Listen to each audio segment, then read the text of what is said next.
안녕하세요. 마더터 수능수학 대표 강사 최희남 선생님입니다. 네, 우리 이번에는요. 2022학년도 대학 수학 능력시험 예시문항 미적분 편입니다. 우리 이과 친구들이 선택하는 과목이 되겠죠. 쌤이랑 이제 공통문항 22문제도 한번 같이 한번 쭈루루 살펴봤고요. 남은 이 8문제 선택문항에 대해서도 한번 살펴볼 예정입니다.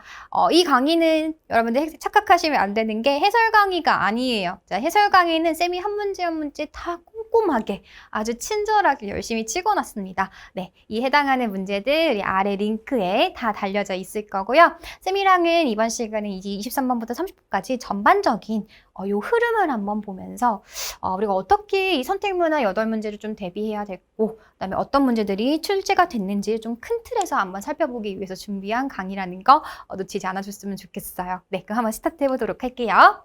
자, 23번 문제입니다. 2점 문제죠. 정적분을 해봐라. 바로 등장하는 문제예요. 적분하는 문제는 일단은 야, 뭐를 미분해서 sin x가 돼? 바로 생각나잖아.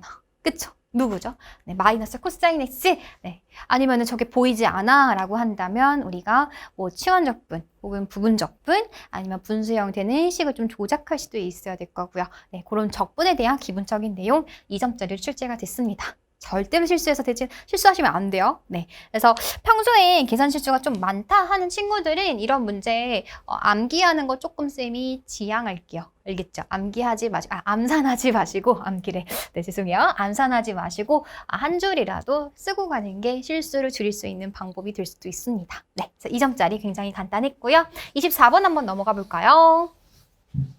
24번도 굉장히 자주 등장했던 문제인데 이제 정수K에 대해서 수열이 등장했어요. 수열의 일반항이 이렇게 주어졌을 때 무슨 수열이네? 얘네들은 요거에 n제곱 1이 들어가면은 얘 1제곱, 2가 들어가면은 얘 2제곱, 3이 들어가면 얘 3제곱 등비수열의 형태가 되겠구나. 그쵸? 그래서 이 문제는 등비수열이 수렴을 하도록 하는 조건을 한번 찾아봐라 라는 문제가 될 겁니다. 그래서 우리 등비수열의 수렴 조건, 얘네들 공비가 있다라고 했었을 때 실제로 공비는 요 형태가 되는 거겠죠. 절대값이 포함되어서 조금 헷갈려질 수도 있겠지만은 복잡해 보일 수도 있지만은 어려운 거 아니에요. 그래서 얘가 공비인데 걔가 마이너스 1보다는 뭐하고 크고 그 다음에 1보다는 작거나 같다. 네, 요 조건을 한번 써서 K의 범위를 한번 구해봐라 라는 문제가 되는 겁니다. 괜찮죠? 네. 그래서 항상 이제 특히 미적분 첫 단원이기도 하고 이 등비수열의 수렴 조건이랑 비교해줘야 되는 게 등비급수의 수렴 조건이죠. 그래서 걔네들은 등호가 들어가면 안 돼. 네, 그 포인트까지 잘 비교해 주시기 바랄게요. 아주 기본적인 문제고 3점짜리 출제가 됐습니다.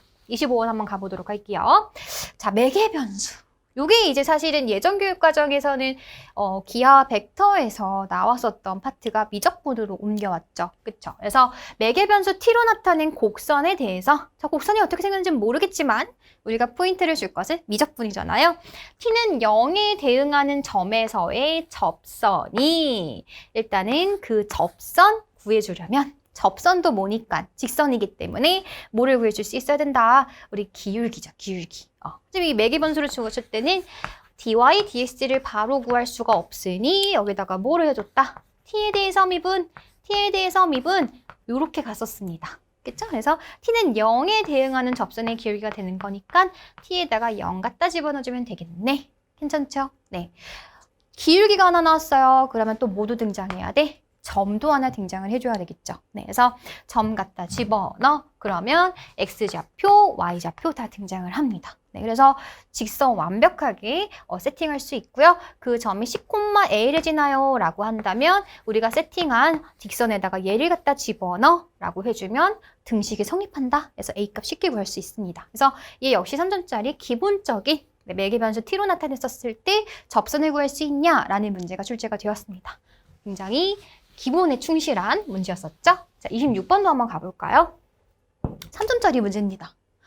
여러분, 요거 이제 여러분이 좀 가장 취약한 파트기도 해요. 네. 쌤이 다 해설 강의를 해놨습니다. 그래서 만약에 이 문제 아직 안 푼 친구들은 일단 겁먹지 마세요. 알겠죠? 한 문제는 꼭 출제가 될 거라고 예상이 되거든요. 왜냐면 매년 그래 왔었고 그 다음에 급수에서 굉장히 중요한 주제이기도 하고요.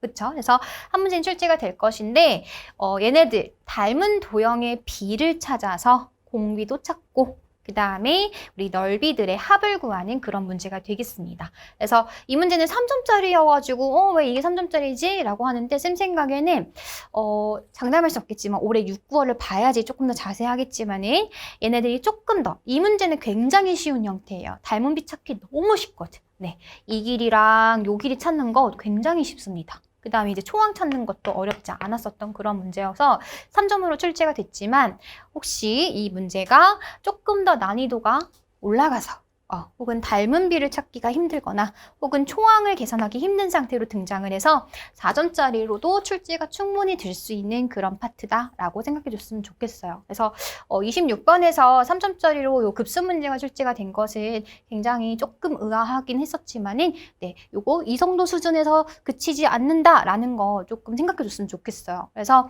우리 맞았던 기출문제집 보시면 이 급수에 따라서 연습할 수 있게 주제별로 많이 나눠 놨거든요. 네, 그래서 그 파트 꼭 열심히 공부해 주시기 바라겠습니다. 네, 자세한 해설 강의는 쌤이 열심히 해설한 강의를 참고해 주시고요.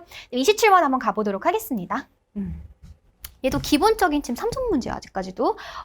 곡선이 X축과 직선으로 둘러싸인 부분의 넓이를 구하라. 정적분 활용 파트에서 넓이 구하는 거 너무 쉽죠. 그래서 물론 이 곡선을 직접 그려라 라고도 줄 수도 있겠지만은 우리가 넓이를 구하자라고 했었을 때는 실제로 그림을 그리는 게 중요한 게 아니라요. 우리 이 X축이라는 건 뭐야? X축은 Y는 0이라는 직선이죠. 그 다음에 X는 1로 둘러싸인 부분의 넓이, 우리 정적분을 세팅해 줄 수 있어야 된다라는 거 꼭 기억해 줬으면 좋겠습니다. 그래서 이 정적분을 세팅할 때 이 넓이를 구할 때는 어떻게 돼요? 만약에 X축보다 아래에 있게 되면은 넓이는 이 구간에서 절대값을 씌워서 꺾어 올려라. 다시 얘기해서 이 함수에다가 음수를 부호를 가지고 오셔야 되는 거고요. 만약에 양수가 돼버린다라고 한다면 이 구간에서는 그냥 적분한 값이 그게 곧 넓이가 될 거야 라는 개념을 알 수가 있어요. 그렇죠? 그래서 이거를 선생님 그럼 그래프 조금 그려야 되나요? 라고 할 수도 있지만 쌤 그래프 그리지 않더라도 어떻게 할 수 있다? 일단 X축이랑 만나는 지점을 찾아. 걔가 0 되는 거. 그러면 X가 0인 거잖아. 맞죠? 0이에요. 0밖에 없어요. 그리고 구간을 막아놨어. X는 1까지로 막아놨어. 그렇다면 우리가 구해줘야 되는 구간을 충분히 여러분이 세팅할 수가 있습니다. 하지만 선생님 X축보다 위에 있는지 아래 있는지 모르잖아요. 몰라도 괜찮아요. 몰라도 괜찮은 게 뭐냐면 일단 그 구간에서 X축과 만나는 그 구간에서 구간까지 적분을 해주시고 만약에 음수가 나왔어. 결과값 자체가 만약에 음수가 나오면 거기다가 절대값 씌워주면 끝납니다. 넓이니까 너무 쓸 수가 없잖아. 그쵸? 그래서 그렇게 우리가 넓이, 위적분에서의 넓이는 사실 그래프 기형을 정확하게 그리지 않더라도 충분히 그 교점과의 관계성 가지고 계산할 수 있다라는 기본적인 3점 문제였었습니다. 그래서 결국엔 정적분해라 라는 문제가 돼요. 그래서 이거 정적분하게 되면 여러분 무슨 적분 써야 되는지는 바로 보이셔야 되는데 보이세요? x 곱하기 ln x제곱 더하기 1. 자, 얘 무슨 적분해주면 좋을까요? 그렇죠. 쌤이랑 통했어. 요거 치환적분입니다. x제곱 더하기 1을 뭐라고 뒀을 때?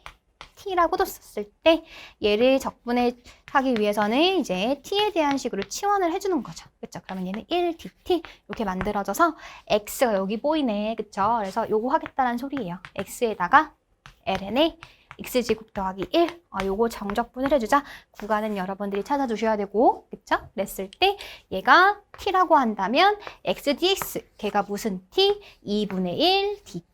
요게 t에 대한 변수로 다 바꿔줄 수가 있겠죠? 네, 그래서 결국 저 넓이 문제는 어려운 문제가 아니라 결국 정적분을 물어보는 문제다. 아까 맨 첫 번째 문제에서 정적분을 물어봤었죠? 그런 기본적인 정적분만 아니라 이렇게 치환적분도 충분히 당연히 물어볼 수 있는 소재입니다. 네, 그래서 3점짜리 얘도 꼭 맞추고 가셔야 돼요. 그다음에 28번 한번 가볼까요? 네, 28번도 여러분들이 취약한 유형 중에 하나인 삼각함수의 극한 파트입니다. 네, 이 극한 파트에서는 여러분들 이제 도형이 등장하니까 굉장히 어려워하는데 우리 도형이 등장했었을 때 좀 자주 쓰이는 매뉴얼 정도를 정리해 주는 게 굉장히 좀 중요할 것 같아요. 그래서 그 정리하는 것은 쌤이 뭐 지금 뭐 현장 강의처럼 강의를 하는 게 아니라 문제풀이 해설을 하다 보니까 다 일일이 알려줄 수는 없지만 문제풀이 강의마다 이런 상황에서는 이렇게 해야 돼, 이런 상황에서는 이렇게 해야 돼 어떤 매뉴얼을 줄 겁니다. 네, 그때그때 잘 정리해 두는 것도 굉장히 도움이 될 것 같고요. 마더턴 기출문제집 보시면 굉장히 많이 문제가 들어가 있어요. 그래서 되게 약간 극혐 풀기 싫은 페이지처럼 생길 수도 있지만 한 문제 한 문제 소중하게 잘 여겨주면서 꼭 한번 도전을 해봤으면 좋겠습니다. 이 문제 이제 4점짜리로 출제가 됐고요. 반원이 있고 원이 지금 점이 있어. 그럼 우리 원의 중심이 가장 중요한 거 알고 있죠. 그쵸? 그래서 원 위에 있는 점과 이렇게 연결 지을 생각도 해주셔야 돼요. 그 다음에 얘가 뭐 세타야? 라고 했었을 때 각에 대한 정보들도 좀 얻어내주시고 그 다음에 삼각형 PAQ 얘네들의 넓이 그럼 이제 삼각형 넓이를 구하는 것들이 좀 생각이 나셔야 되겠죠. 그래서 우리 삼각형 알고 있는 공식들 중에서 어떤 거를 이용해 가지고 이 넓이를 구해줄 수 있을 것인가. 그 다음에 PB의 길이 일단은 직각이 보이네. 왜냐면 얘네들 A, B가 원의 지름이잖아 라고 하는 이제 수직인 것까지도 우리가 체크해 줄 수 있어야 되겠죠. 네, 그러면 수직이고 길이가 지금 A, B가 2야. 직각삼각형에서 얘네들 변의 길이와 수직인 요 각을 주어졌고 세타도 있습니다. 그랬을 때 L세타, 이 BP를 충분히 세타에 대해서 우리가 표현도 할 수 있겠구나 라는 포인트까지 잡아주시면 어렵지 않게 할 수가 있어요. 네, 그래서 이 파트도 역시나 우리의 중요한 취약 주제기도 하고요.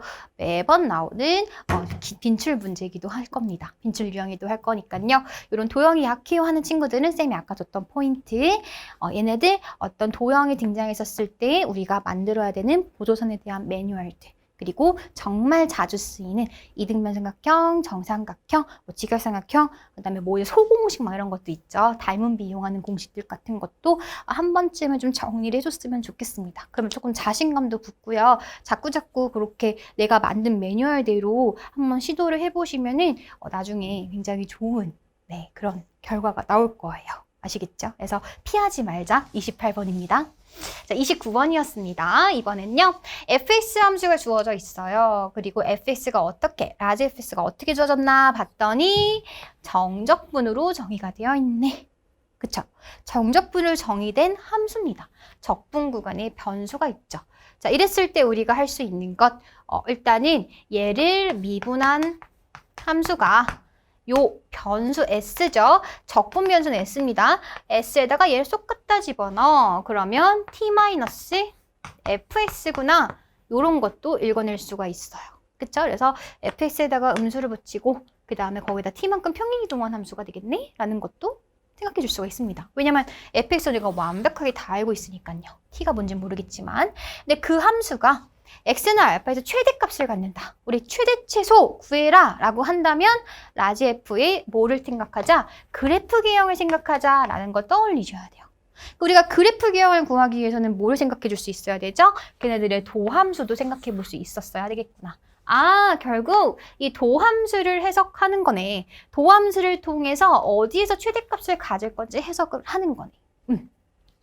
얘도 여러분들 굉장히 좀 자주 등장했던 주제죠. 근데 맨날 나올 때마다 어려워하는 그런 문제가 29번이었습니다. 그래서 그때의 알파 값을 GT라고 하자. 여러분 이 알파 값도요. 어떤 고정된 상수가 아니라 이 T 값에 따라서 바뀌는 어떤 함수의 형태입니다. 알겠죠? 네, 그래서 그랬을 때 뭐 미분 가능한 함수 GT에 대해서 결국에는 얘를 또 이제 정적분을 한번 해보자 라는 문제가 출제가 됐습니다. 네, 그래서 여기서부터 좀 어렵다 하는 친구들은요 겁먹지 마세요. 쌤이 지금 한 줄 한 줄 조건을 좀 다 줬죠. 그쵸? 그래서 한 단계 한 단계 해석 스스로 한번 해보는 연습. 네, 요거 미적분에서 빠질 수 없는 중요한 주제입니다. 여러분 아시겠죠? 그래서 요거 여러분 극복하셔야 돼요. 네, 또 나올 겁니다. 도함수 활용해서는 도함수 해석하고 그래프 개형 추론하고 그 그래프 개형을 추론해서 식까지 세팅하고 이런 거는 매년 출제되고 그 다음에 우리가 꼭 1등급에 위해서는 정복해야 되는 유형이다라는 거 생각해 주시고요. 꼭 먼저 한번 아직 안 풀어본 친구들은 도전을 한번 해보시고요. 쌤의 해설 강의도 자세하게 한번 들어보시는 것을 추천드리겠습니다. 그 다음 우리 대망의 이과 수학의 꽃이죠. 30번. 30번 어떻게 나왔냐 봤더니 생각보다는 여러분 예전 한 몇 년 전, 한 2, 3년 전에 이 30번이랑은 조금 다르게 엄청 어려운 그런 정도의 난이도는 아니에요. 사실 문제만 보면 엄청 어렵죠. 그쵸? 하지만 우리 요 문제 30번 한번 하나하나 쌤이 정말 자세하게 해설 강의 다 찍어놨거든요. 그거 보시면 30번 나도 할 만한데? 라는 생각 들 수 있을 거야. 그쵸? 그래서 어떤 문제가 출제가 됐냐면 양수 A, B에 대해서 fx가 이렇게 두 가지 형태, 구간에 따라서 다르게 정의가 된 함수로 세팅이 되어 있어요. 이것도 중요 주제죠. x가 0보다 작거나 같았을 때는 2차 함수, 위로 볼록인 2차 함수 형태고요. x가 양수였었을 때는 x분의 ln x 더하기 b 라는 로그 함수로 정의가 됐습니다. 자, 그랬을 때 양수 m에 대해서 이런 조건 빠지지 마시고 직선 mx, 원점을 지나는 기울기가 양수인 직선이네요. 그랬을 때 그 직선이 fx와 그래프와 서로 만나는 점의 개수를 gm이다. 우리 교점의 개수를 새로운 함수로 주는 요 상황도 굉장히 익숙하죠. 그쵸? 그랬을 때 GM은 어떤 조건을 만족해야 되냐면 이 알파를 기준으로 알파의 좌극한과 우극한의 차이가 1을 만족해야 된대요. 그거를 만족하는 양수 알파가 무조건 하나만 존재해야 돼. 그리고 이 알파에 대해서 B, FB는 직선 알파X와 Y는 fx의 교점이 되겠구나 라고 힌트를 줬습니다. 그럼 여러분은 이 문제 딱 보자마자 뭔가 m에 따라서 이 개수가 달라질 거니까 그 GM에 대한 함수 자체도 추론을 해보셔야 돼요. 그쵸? 여러 케이스가 나오겠죠? 그랬을 때 그 어떤 알파를 기준으로 알파보다 알파의 좌극한과 우극한의 차이가 1을 만족하는 게 딱 한 가지가 되는 그 케이스가 언제가 될 것이냐라는 거 꼭 생각해 줄 수 있어야 되고요. 그쵸? 그 다음에 그 알파에 대해서 그 알파가 뭔데? 결국에는 m이 알파라고 하고 m이 알파라고 하는 거거든요. 그쵸? 그러니까 이 알파가 결국엔 기울기랑 관련이 있는 값입니다. 그래서 그때의 직선과 그 다음에 곡선의 교점을 또 B, FB라고 하자라고 나오는 문제예요. 그래서 사실은 문제 하나하나 뜯어보면은 그래프 일단은 그려 놓으셔야 돼요. 그래프 그려 놓고 이 GM을 찾는 게 굉장히 중요한 포인트가 될 거예요. 이 자극한과 우극한의 차가 1이라는 중요한 조건 가지고. 그래서 역시 아까 29번과 유사하게 그래프 개혁을 추론하는 거죠. 그 추론하는 그 상황을 통해서 우리가 식을 세팅하는 문제가 되겠습니다. 그래서 30번 포기할 거야 이렇게 하지 마세요. 알겠죠? 쌤이 진짜 친절하게 자세하게 설명해 놨거든요. 개념만 정확하게 여러분들 포인트들만 잡아 놓으시면요 어렵지 않게 30번도 우리가 정복해낼 수가 있습니다. 알겠죠? 그리고 물론 실제 시험 상황에서 내가 30번을 풀지 않더라도 1등급을 나올 수가 있어요. 그렇잖아요? 그렇죠? 나머지 문제들 실수 없이 완벽하게 풀어내면은 1등급을 받을 수는 있지만 우리가 평소에 이렇게 합리화하면서 자꾸 공부하시면 안 돼. 나 30번 안 해도 나머지 다 맞을 거야. 이런 식으로 공부하기 시작하면 무조건 구멍이 뚫리게 됩니다. 그리고 30번 문항을 공부하면서 여러분들이 이 수학에 대한, 특히 미적분에 대한 내공이 쌓일 거고요. 그다음에 거기서 거기구나. 맨날 물어보는 게 그런 조건들 해석하는 거구나 라는 거 그 느낌이 올 때가 분명히 있을 거란 말이에요. 그러면 그때 또 쾌감. 내가 30번을 풀어냈어. 물론 다른 것들 검토도 안 하고 다른 거 막 실수하시면 안 되죠. 그쵸? 30번 풀기 전에 이미 나는 만점을 목표로 할 거다라는 친구들에 한해서 이 30번을 풀어내겠지만은 공부를 하는 상황에서는 우리가 꼭 100점이 목표가 아니더라도 피하지 않고 합리화하지 않고 공부해 주셨으면 좋겠습니다. 그래서 쌤이 같이 한번 이 8문제 쭉 한번 살펴봤는데요. 어때요? 조금 자신감 붙었나요? 그래서 오늘도 포기하지 마시고 꼭 화이팅 하시고 쌤이 항상 응원하고 있다는 거 잊지 않아 주셨으면 좋겠습니다. 감사합니다.